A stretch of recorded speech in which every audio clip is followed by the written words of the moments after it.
Selamat pagi, Bapak Ibu Guru semua.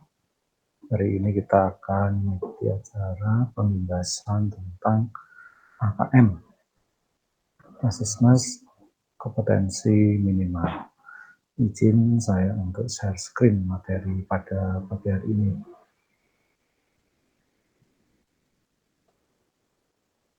Ya. Guru belajar pembahasan AKM, seri asesmen kompetensi minimal untuk tingkat SD. Nah, ada 3 tahapan yang harus kita lalui, yaitu pertama orientasi, 2 bimtek, yang ketiga pengimbasan. Seperti yang saya lakukan, ini adalah pengimbasan. Nah, orientasi tahap ini kita akan diajak untuk memahami terkait latar belakang tujuan kebijakan program guru belajar tentang seri asesmen kompetensi minimal. Nah, program ini bertujuan untuk menghadapi asesmen nasional, antara lain satu, berkembangnya miskonsepsi tentang asesmen nasional, 2, adanya praktik pembelajaran dalam melakukan persiapan menghadapi asesmen nasional, 3, guru belum mengetahui cara membaca hasil asesmen nasional, 4, guru belum memahami bagaimana penindaklanjutan hasil asesmen nasional. Kegiatan ini kita akan diberi waktu selama 30 jam pertemuan ya. Nah, apa pentingnya asesmen nasional? Asesmen nasional perlu dilakukan untuk meningkatkan mutu pendidikan. Nah, pertanyaannya, mutu pendidikan seperti apa yang diharapkan? Apakah mutu pendidikan dapat dilihat dari hasil ujian nasional? Nah, peningkatan mutu sistem pendidikan tidak hanya berorientasi pada pencapaian siswa dalam menguasai materi pelajaran dan nilai ujian akhir. Keberhasilan sistem pendidikan lebih difokuskan pada pencapaian kompetensi yang meliputi pengetahuan, keterampilan, dan sikap. Terlebih pada era transformasi pendidikan abad 21, di mana harus perubahan menuntut siswa menguasai berbagai macam kecakapan hidup yang esensial ya, untuk menghadapi berbagai tantangan di abad 21, di mana siswa memiliki kecakapan belajar dan berinovasi, kecakapan menggunakan teknologi informasi, kecakapan hidup untuk bekerja dan berkontribusi pada masyarakat. Latar belakang dan kebijakan asesmen nasional. Hasil PISA membuktikan kemampuan belajar siswa pada pendidikan dasar dan menengah kurang memadai pada tahun 2018. Sekitar 70% siswa memiliki kompetensi literasi membaca di bawah minimum. Sama halnya dengan keterampilan matematika dan sains. 71% berada di kompetensi minimum. Dan matematika 60%. Nah, skor PISA Indonesia stagnan dalam 10-15 tahun. Kondisi ini menyebabkan Indonesia menjadi salah satu negara yang konsisten dengan peringkat hasil PISA yang rendah. Lalu bagaimana dengan pendapat Anda? Mendakapi kondisi seperti ini, reformasi asesmen diperlukan guna mendorong kualitas pembelajaran. Pemetaan mutu pendidikan secara menyeluruh dibutuhkan.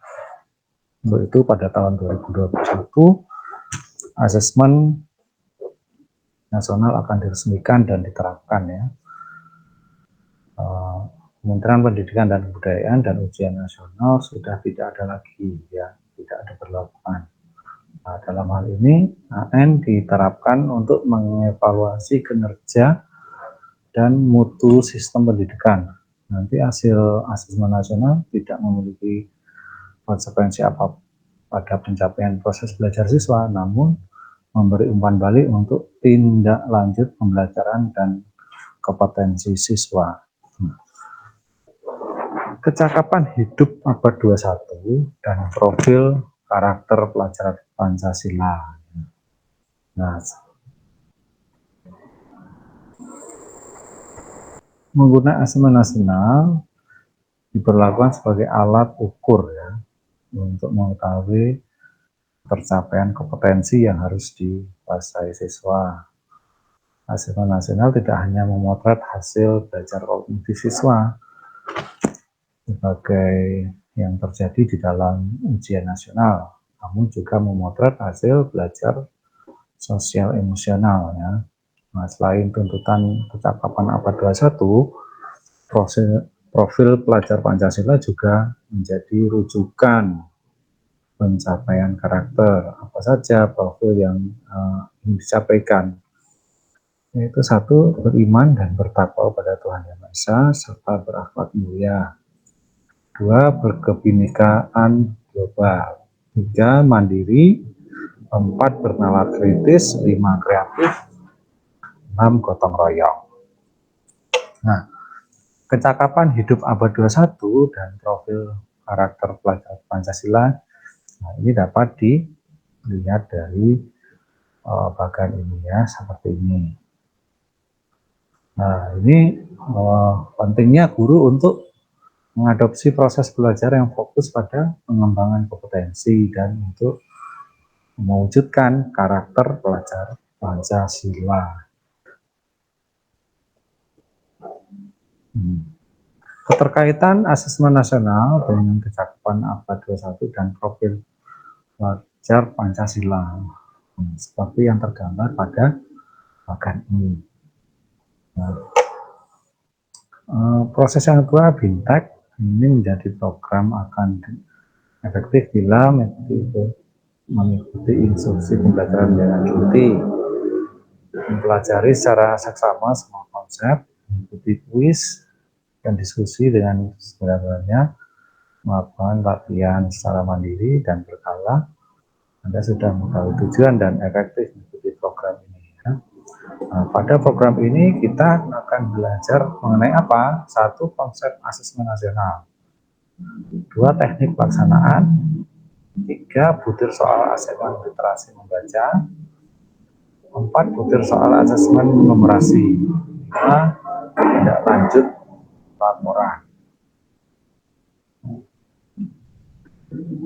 Konsepnya ini, asesmen nasional adalah program penilaian terhadap mutu setiap sekolah madrasah, program kesetaraan pada jenjang dasar dan menengah, mutu satuan pendidikan dinilai berdasarkan hasil belajar siswa yang mendasar, yaitu literasi, numerasi, dan karakter, serta kualitas proses belajar dan iklim satuan pendidikan yang mendukung pembelajaran.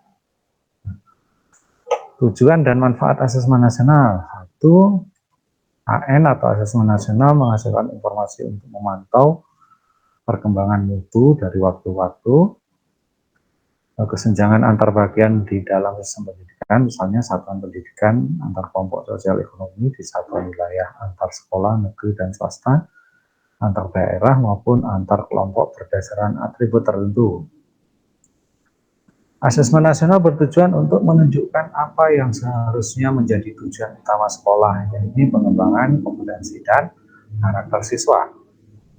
Tiga, asesmen nasional juga memberi gambaran tentang karakteristik esensial sebuah sekolah yang efektif. Ya.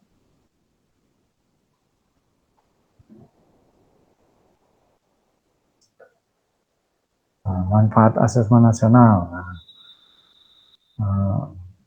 Secara jangka panjang, asesmen nasional memberi kesempatan sekaligus menuntut guru untuk memperbaiki kualitas pengajarannya guna menciptakan siswa yang lebih kompeten. Ya. Hal ini terlihat dari penekanan pembelajaran asesmen yang berfokus pada daya nalar, bentuk literasi membaca numerasi. Hal ini juga mendorong guru dan sekolah mengubah praktik-praktik pembelajaran lama tidak lagi relevan dalam kondisi saat ini. Nah, jika kita bandingkan asesmen nasional dengan ujian ya,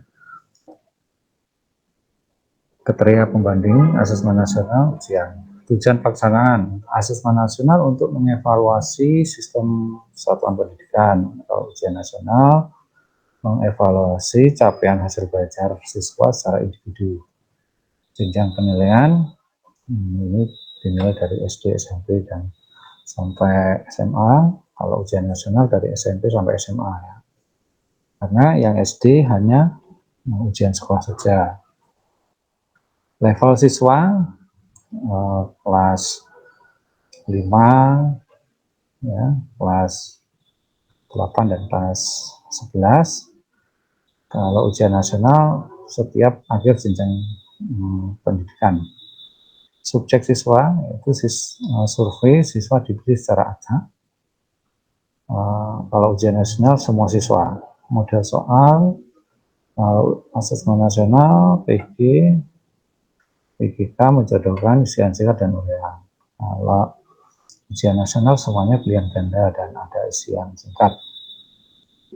Sasaran penilaian ya, kalau asesmen nasional potensi literasi, numerasi, karakter, serta kualitas iklim satuan pendidikan yang mendukung pembelajaran.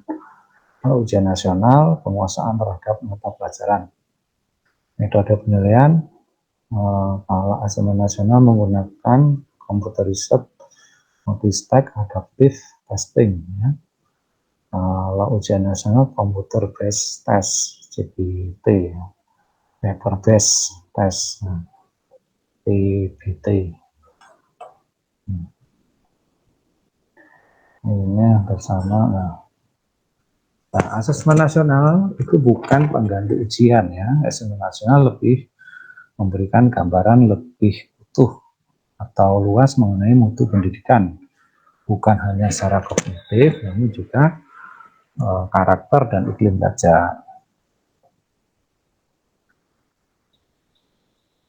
Nah, ini petunjuknya, nanti saya bagi filenya, bisa dilihat. Nah, kriteria peserta asesmen nasional. Nah, ini kenapa kok asesmen nasional hanya sebagian siswa ya?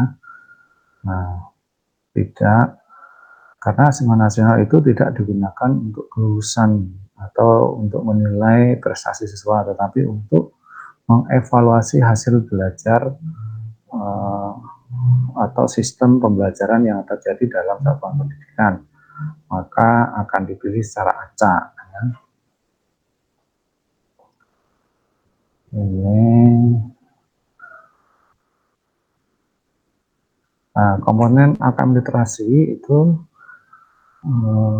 ada 3 ya. Yang pertama konten. Konten itu berupa teks informasi yang bertujuan untuk memberikan fakta, data, dan informasi dalam rangka pengembangan wawasan serta ilmu pengetahuan yang bersifat ilmiah. Ya. Teks fiksi, teks yang bertujuan untuk memberikan pengalaman, mendapatkan hiburan, menikmati cerita, melakukan permenungan kepada pembaca. Kemudian proses kognitif, menemukan informasi, mencari serta mengakses, interpretasi dan integrasi, memahami informasi yang tersurat dalam bacaan tersebut. Lalu evaluasi dan refleksi, menilai kredibilitas, kesesuaian maupun keterpercayaan teks tersebut. Lalu konteks berisi personal, berkaitan dengan kepentingan diri secara pribadi, lalu sosial budaya berkaitan dengan kepentingan antar individu, budaya, dan isu masyarakat. Saintifik berkaitan dengan isu, aktivitas, fakta ilmiah yang telah dilakukan secara futuristik. Nah, mengenal AKM numerasi. Pada numerasi konten dibedakan menjadi 4 kelompok, yaitu bilangan, pengukuran dan geometri, data dan ketidakpastian, lalu aljabar. Kemudian nanti Bapak Ibu juga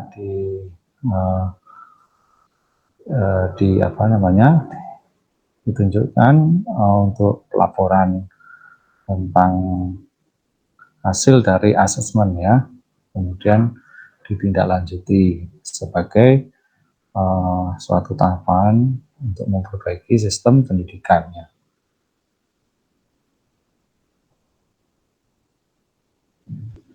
Lanjut, lanjut. Nah, kemudian analisis kategori penguasaan kompetensi untuk tindak lanjut pembelajaran ini dibedakan menjadi beberapa ya. Yang pertama perlu intervensi khusus, lalu dasar, cakap, mahir ya.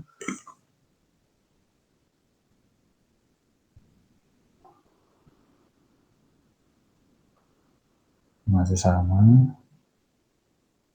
Nah, cukup sekian presentasi dari saya. Semoga bermanfaat. Terima kasih.